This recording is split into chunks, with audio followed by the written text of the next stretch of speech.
Nestled at the sacred confluence of the Mekong River and the Mekong River is the town of Luang Prabang.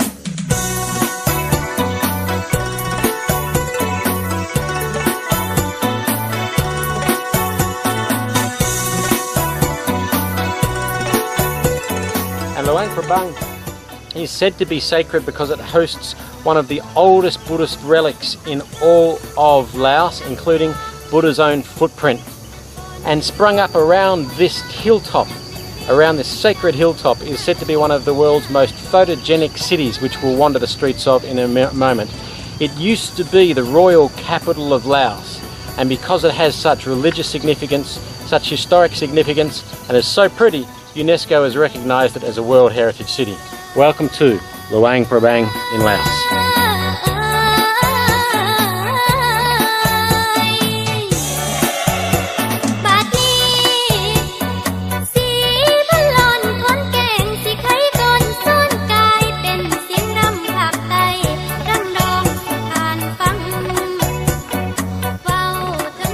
I'm up on the Fusi mountain, which is in the centre of Luang Prabang, and behind me is a small shrine, first built in 1395, one of the first Buddhist temples in all of Laos.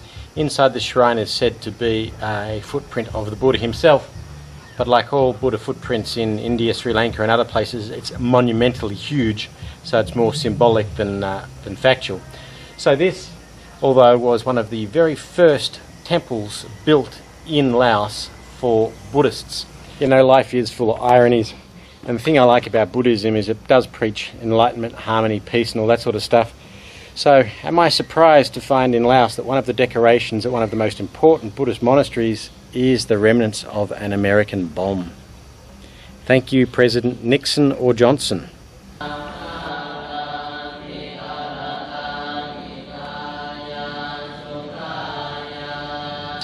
In 1975, following the Communist Revolution, the government suppressed Buddhism, but by 1992 they relented and allowed worship back because it never really went away.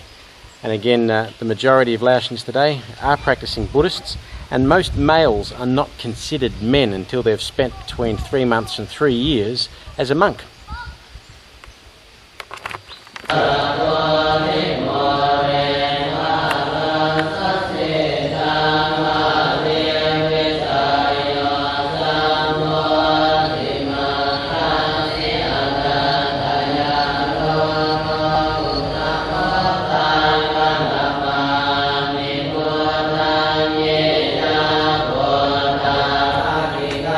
As the statue of the King of Laos recedes over my shoulder, let me give you a little bit of history of Laos.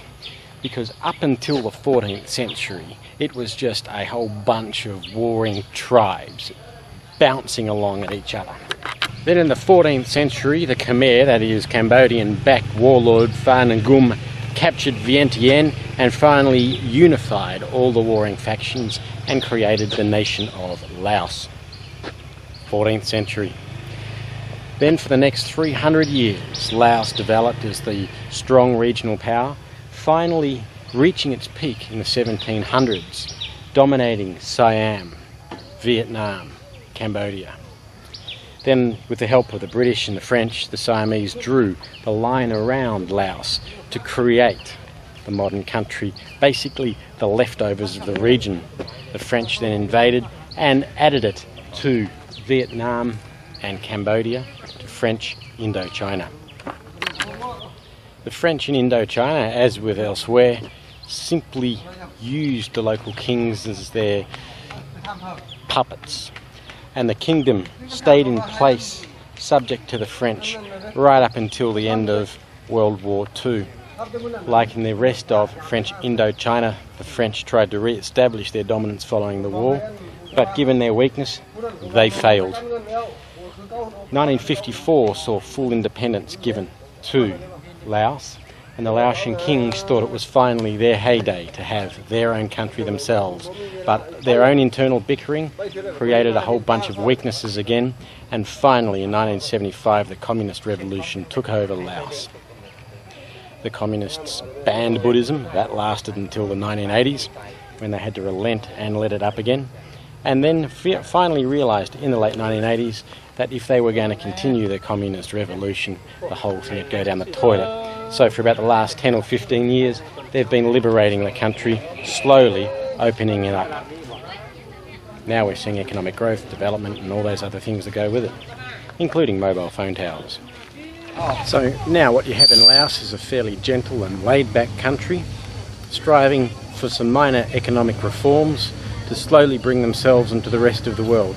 But they're doing it with an eye to keeping hold of Laotian feeling, Laotian autonomy, Laotian culture. It's certainly different to the rest of French Indochina. This is not Thailand, and this is not Vietnam. One of the things that separates it is they're rather prudish. You're not, as a foreigner, allowed to have sexual relations with a Laotian unless you move here and marry them. And there is a midnight curfew, which means all the bars, restaurants and shops have to close by 11:30 to give people time to go home, because according to the Laotian authorities, by midnight everyone should be at home safely tucked up into bed.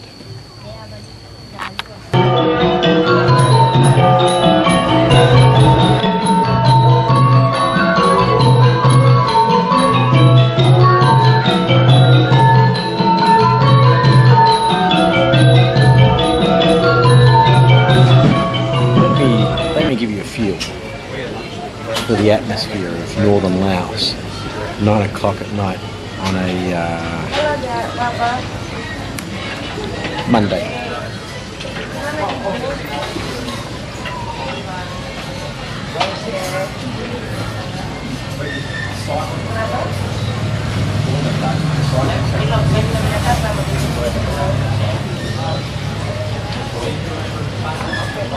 Peaceful. Okay, Laos tip number 172. When the waiter says the spicy beef is not very spicy, don't believe him.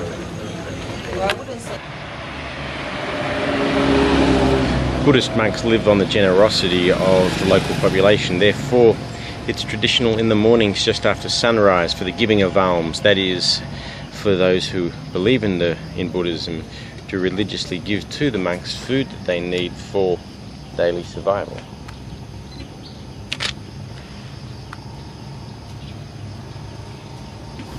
We're about to go into the Vientiane temple in Luang, Prabang, but I just wanted to remind you of something.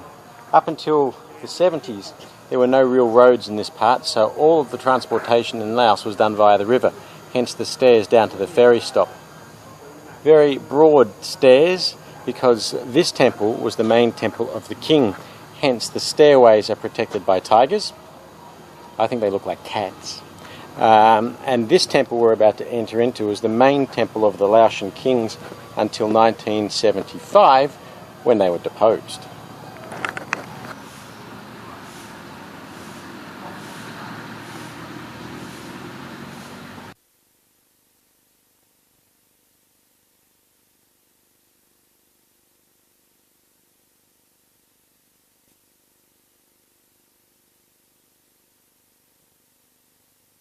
I tell you, if in Saigon the French were most remembered for leaving behind the guillotine, Luang Prabang, it's the food and the coffee.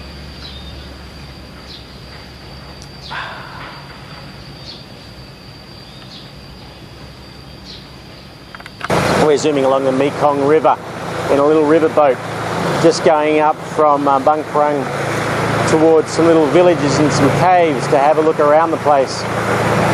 Really pretty river this, and to think up until around about 1975 this was the only highway between Vientiane and all of the villages upriver. The roads were only built after the 1975 Communist Revolution. One thing I've noticed a lot more of in my travel recently has been these things over my shoulders. The mobile phone masks. Now, I know a lot of people will turn around and say, oh, how ugly it is to put something like that on a landscape like this. But I prefer an alternative view, because the one thing I have noticed in some of the remote regions of the world, the number of people that have mobile phones is linked to the level of development and commerce that can come to remote villages. flow of information that comes from mobile phones, the internet connectivity, the things like this. So whilst it's tempting to say, oh, mobile phones, how ugly, how terrible it would to hear the phone in the middle of nowhere, the alternative that I prefer is the development that it brings, the progress that it brings, and the improvement to the quality of life that communication brings to even the simplest villages.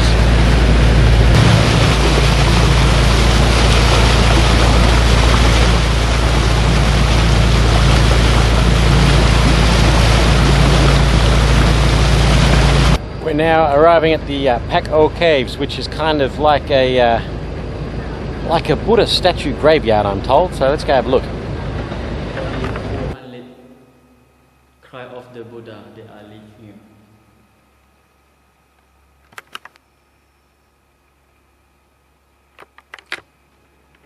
Okay, we're inside the cave and there's hundreds of little Buddha statues floating around.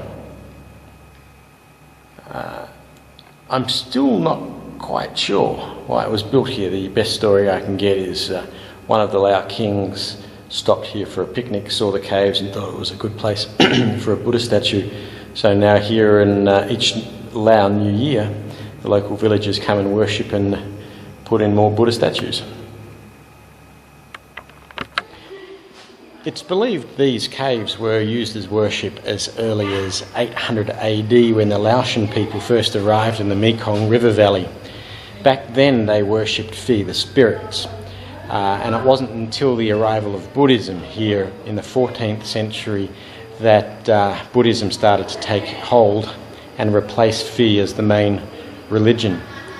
From around about the 16th century, the Laotian kings would come here every year on New Year's Day for their worship, and hence the village nearby and these caves received ongoing royal patronage right up until 1975 when the Communist Revolution threw out the kings.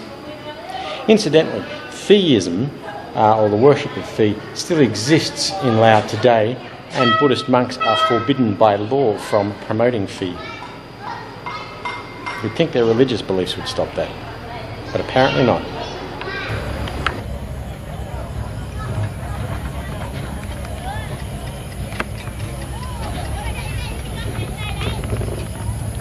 As the sun begins to set, and as I have Thailand over my left shoulder, I'm here in Vientiane, the capital of Laos. Yeah, I still find it obscure that you can sit in one country and look out across the border to another.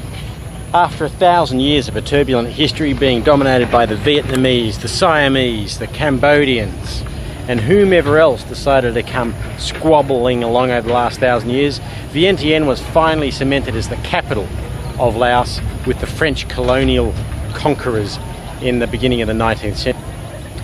So the French made this their capital, or the capital of Laos, the Laos component of French Indochina. French Indochina overall, the capital was sitting down in Saigon. It's going to be a cool town. We're going to look around Vientiane over the next day or so and see what we see. The interesting thing is in the 1960s and 1970s, this was also the base of the CIA Ravens, the people who flew Air America during the secret war up to about 1973 when the communists finally took over. Anyway, so I'll let Thailand sit over my back shoulder. I'm going to go to this restaurant that's now over my right. I'm going to drink a couple of beers and I'm going to watch the sunset overlooking Thailand from Laos. Built in 1957, behind me is Vientiane's answer to the Arc de Triomphe. And yes, it was modelled on the one sitting in France, and like the one in Paris, it's said to have a great view from the top. Behind me is the Tat Luang stupa, first built in the year 236 by the Buddhist calendar. That's about 306 BC, or that's when a stupa was first built here. This one was built in the 1500s and is believed to contain a breastbone of the Buddha. It is also the most important symbol in Laos for both national unity and religious importance. Behind me is the statue of King Setartilla, who ruled in the 1500s, in the 16th century. He built the stupa here. You can see from his hat that the Australian cultural tradition was impacting here in Laos in the 1500s. If you believe that, you're a fool. You know, sometimes life is full of rich ironies. The Laotians will tell you, with quite some historic accuracy, that the stupa behind us was destroyed by many invaders, amongst them the Siamese. The Siamese, of course, are modern-day Thailand. So I have to laugh to myself when I look at the chairs that tourists and guests can sit on while looking at the stupa once destroyed by the Siamese, or the Thais. The chairs are sponsored by Thai Airlines. Okay, I'm going to try and do a summary of Laos and Vietnam for you. Firstly, I've really enjoyed Laos and Vietnam. They're cool countries to come to. I've been very surprised at how different the two are. You know, Vietnam and Laos are often put in the same phrase, but they really are different. Vietnam is a country that really isn't shaped by religion anymore. It has Latinic script in its writing, and it does have its own outlook. Laos is a lot more conservative, even a little bit prudish, one would say. It has Sanskrit script, and Buddhism really is the heart of the culture here. So very different from Vietnam. Both are really interesting countries to travel to, and I can imagine coming back to both of them. But lovely people, friendly people. Vientiane actually feels like a small country town, dusty roads and things like this. But it is a vibrant and growing capital city as Laos returns back to the modern world. Well worth a visit.